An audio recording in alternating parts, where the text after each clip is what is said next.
नहमदुहु व नुसल्ली अला रसूलिहिल करीम अम्मा बाद फ़ाऊज़ु बिल्लाहि मिनश्शैतानिर रजीम बिस्मिल्लाहिर रहमानिर रहीम। मेरे तमाम देखने वालों को मेरी तरफ़ से अस्सलामु अलैकुम व रहमतुल्लाहि व बरकातुहू। उम्मीद है आप सब खैरियत से होंगे। दुआ करती हूँ कि अल्लाह ताला आपकी तरफ बढ़ने वाले हर शर को खैर में बदल दे। आमीन सुम्मा आमीन। आज का हमारा सबक है तख्ती नंबर 9 का बकिया हिस्सा हम पढ़ेंगे। इस सबक को अच्छे से समझने के लिए मेरी पिछली वीडियोस देख लें ताकि आपको ये सबक पढ़ने और समझने में आसानी हो जाए। पढ़ना शुरू करते हैं। अऊज़ु बिल्लाहि मिनश्शैतानिर रजीम बिस्मिल्लाहिर रहमानिर रहीम। लाम या ज़बर लई, सीन ज़बर सा, लईसा। लई जो है ये याए लीन है। लई कौन से हरूफ में से है? याए लीन है कि या साकिन से पहले ज़बर हो तो वो या लीन होता है।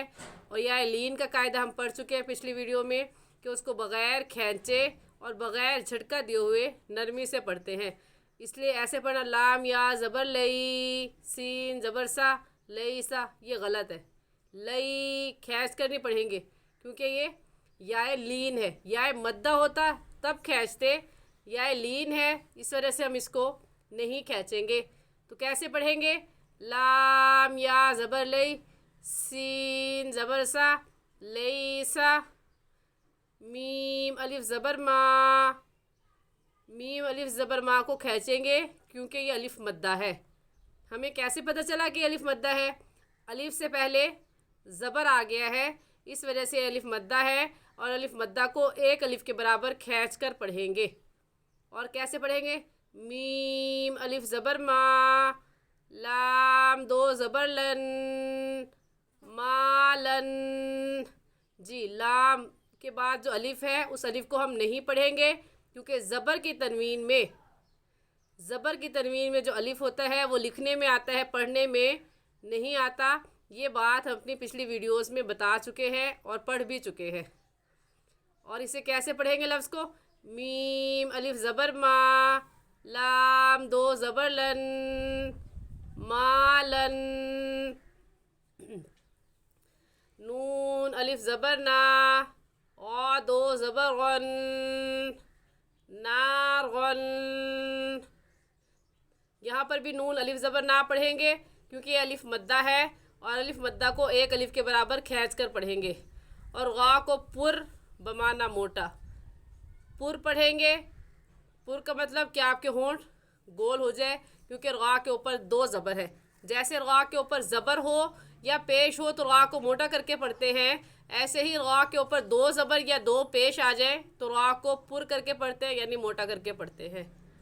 और अलिफ यहाँ भी हम नहीं पढ़ेंगे क्योंकि ज़बर की तनवीन में अलिफ लिखने में आता है, पढ़ने में नहीं आता।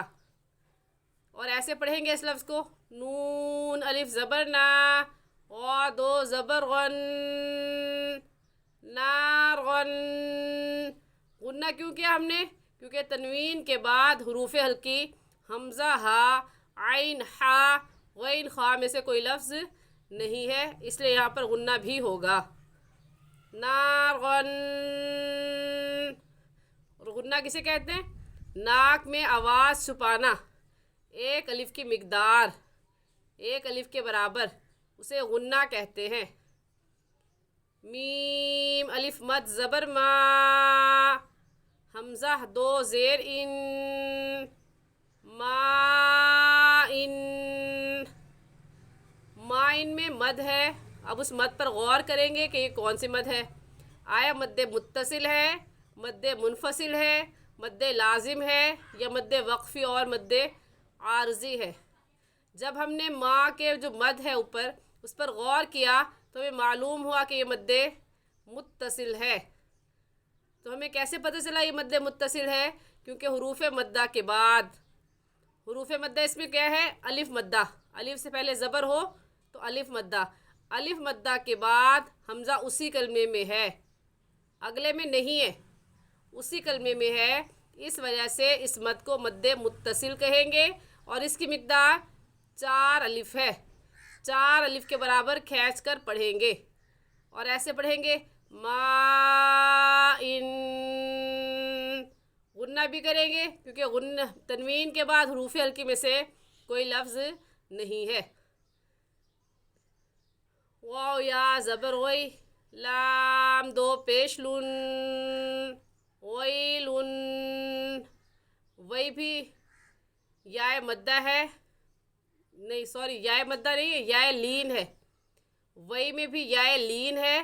یائے لین کا ہمیں کیسے پتہ چلا کہ یا ساکن سے پہلے زبر ہو تو وہ یائے لین کہلاتا ہے، اور یائے لین کو بغیر کھینچے اور بغیر جھٹکا دیے ہوئے پڑھتے ہیں.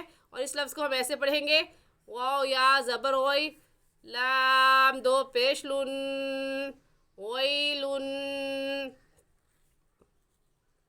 یا واو زبر یو، میم دو زیر من، یومن. یہاں پر بھی غنہ کریں گے کیونکہ تنوین کے بعد حروف ہلکی میں سے کوئی لفظ نہیں ہے. یومن. یو کو بھی کھینچ کر نہیں پڑھیں گے کیونکہ یہ واو لین ہے. کیسے پتہ چلا واو لین ہے؟ کہ واو ساکن سے پہلے کیا آ گیا ہے؟ زبر آ گیا ہے. اس وجہ سے اس کو ہم واو لین کہیں گے. اور لین کے بارے میں ہم پڑھ چکے ہیں کہ لین کو بغیر کھینچے بغیر جھٹکا دیے ہوئے نرمی سے پڑھتے ہیں. یومن. یا زبر یا، غا زبر غا، یرغا. ہا الٹا پیش ہو، یرغا ہو. را کو پر پڑھیں گے کیونکہ را کے اوپر زبر ہے. اور الٹا پیش کے بارے میں ہم پڑھ چکے ہیں کہ کھڑی زبر کھڑی زیر اور الٹا پیش آ جائے تو اس کو 1 الف کے برابر کھینچ کر پڑھتے ہیں. اور اگر زبر زیر پیش ہو تو اس کو بغیر کھینچے اور بغیر جھٹکا دیے ہوئے پڑھتے ہیں. تو اسے ایسے پڑھیں گے یرغہو، یرغہو. ہا الف زبر ہا. مخارج کا خیال رکھتے ہوئے، ہر تختی میں ہم نے مخارج کا خیال رکھتے ہوئے لفظوں کو پڑھنا ہے. اپنے پہلے طریقے سے لفظوں کو نہیں پڑھنا. ہا الف زبر ہا نہیں پڑھنا بلکہ کیسے پڑھنے؟ ہا الف زبر ہا، سین زیر سی، ہا سی. دال دو زیر دن، ہا سی دن. یا میں نے غنہ کیوں نہیں کیا؟ کیونکہ تنوین کے بعد حروف ہلکی میں سے ہا آ گیا ہے. تنوین کے بعد حروف ہلکی میں سے ہا آ گیا ہے، اس لیے یہاں پر ہم غنہ نہیں کریں گے. جب آپ قرآن پاک کی آیات پڑھیں گی تو بہت سی ایسی جگہ ہوں گی جہاں پر آپ کو غنہ کرنا ہے اور بہت سی ایسی جگہ جہاں پر غنہ نہیں کرنا. جب آپ یہ اصول و قواعد اچھے سے یاد کر لیں گی تو پھر آپ کو خود بخود پتہ چل جائے گا. پھر آپ کو نشان کی ضرورت نہیں ہے کہ پنک کلر ہے تو مجھے غنہ کرنا ہے اور اگر وہ نہیں لگا ہوا تو مجھے غنہ نہیں کرنا. تجویدی قرآن پاک کی ضرورت نہیں ہے. آپ کے پاس آپ کا سادہ قرآن پاک ہے تو اسی میں سے آپ کو سمجھ آ جائے گی کہ مجھے یہاں غنہ کر کے پڑھنا ہے اور یہاں غنہ نہیں کرنا. تو اس لیے ان اصول اور قواعد کو اچھے سے یاد کر لیں. اور ایسے پڑھیں گے اسے حاسدن، حاسدن. ہا الف زبر ہا، فا زیر فی، حافی. غا دو پیزن، حافظن.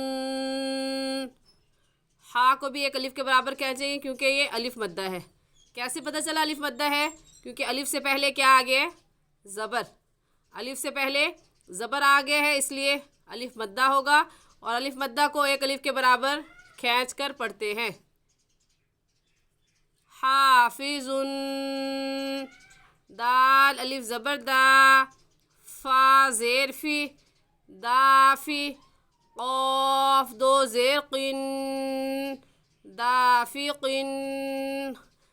قن پر بھی غنہ کریں گے کیونکہ تنوین کے بعد حروف ہلکی حمزہ ہا، عین ہا، غین خا میں سے کوئی لفظ نہیں ہے، اس لیے تنوین پر ہم کیا کریں گے؟ غنہ کریں گے. اور لفظ کو ایسے پڑھیں گے دافقن. آج کے لیے اتنا ہی. اگر آپ کو ہماری یہ ویڈیو پسند آئی تو لائک کریں، سبسکرائب بھی کر دیں تاکہ میری آنے والی تمام ویڈیوز آسانی سے آپ تک پہنچ جائیں، اور صدقہ جاریہ کی نیت سے شیئر بھی ضرور کیا کریں۔ السلام علیکم ورحمۃ اللہ وبرکاتہ۔